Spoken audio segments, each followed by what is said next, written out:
অন্তর্বর্তীকালীন সরকারকে তাদের কৌশলপত্র জাতির কাছে তুলে ধরার আহ্বান জানিয়েছে ট্রান্সপারেন্সি ইন্টারন্যাশনাল টিআইবি। দুপুরে ধানমন্ডির মাইডাস সেন্টারে আয়োজিত সংবাদ সম্মেলনে এই আহ্বান জানান প্রতিষ্ঠানটির নির্বাহী পরিচালক ডক্টর ইফতেখারুজ্জামান।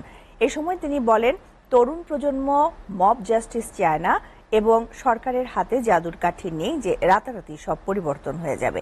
এর আগে রাষ্ট্র ব্যবস্থার সংস্কার ও দুর্নীতিমুক্ত বাংলাদেশ গড়তে অন্তর্বর্তী সরকারকে ৯টি ভাগে ৫৫টি পরামর্শ তুলে ধরে টিআইবি। মিজান আহমেদের প্রতিবেদন।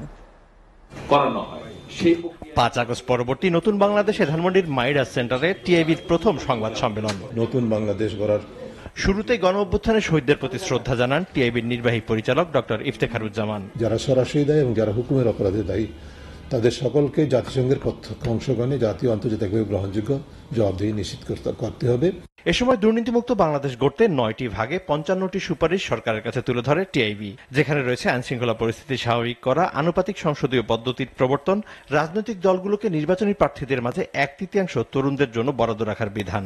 নির্বাচনে রাজনৈতিক দলের মনোনয়নে কমপক্ষে ১/৩ তরুণ প্রতিনিধি থাকতে হবে। প্রধানমন্ত্রীর ক্ষমতা কমিয়ে আনা সহ এক ব্যক্তি ২ মেয়াদের পর প্রধানমন্ত্রী থাকতে পারবে না এমন বিধান করারও পরামর্শ দেয় টিআইবি। একজন ব্যক্তি ২ মেয়াদের বেশি প্রধানমন্ত্রী হিসাবে দায়িত্ব পালন করতে পারবেন না। পাচার হওয়া অর্থ ফেরত ও পাচার রোধে টাস্ক ফোর্স গঠনের পরামর্শ দেয় প্রতিষ্ঠানটি। দুদক, পিএফআই, এনবিআর, সিআইডি, অ্যাটর্নি জেনারেলের কার্যালয়ে সমন্বয়ে টাস্ক ফোর্স গঠন করতে হবে। প্রশ্নোত্তর পর্বে আলোচনা ছাপিয়ে উঠে আসে শিক্ষা প্রতিষ্ঠান সহ বিভিন্ন স্থানে নৈরাজ্যের প্রসঙ্গ। বেশ কিছু অত্যন্ত নেকারজনক ঘটনা ঘটছে, যেটি কিন্তু প্রত্যাশিত নয়। আমাদের তরুণ প্রজন্ম, ছাত্র জনতার আন্দোলন মব জাস্টিস চায় নাই, এখনো চায় না, তারা জবাবদিহিতা চায়।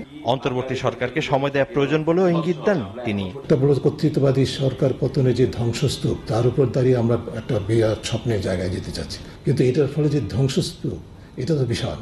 এর মধ্যে চট করে পরিবর্তন, সাংস্কৃতিক পরিবর্তন চলে আসবে, সেটা আশা করা কঠিন। সরকার চাইলে সহায়তা করতে প্রস্তুত এমন মন্তব্য করে ডক্টর ইফতেখারুজ্জামান বলেন, অন্তর্বর্তী সরকারের উচিত জনগণের কাছে তাদের কৌশলপত্র তুলে ধরা। সংস্কার অপরিহার্য কাঠামো নির্মাণের জন্য অন্তর্বর্তীকালীন সরকারের কৌশলপত্র প্রকাশ করতে হবে।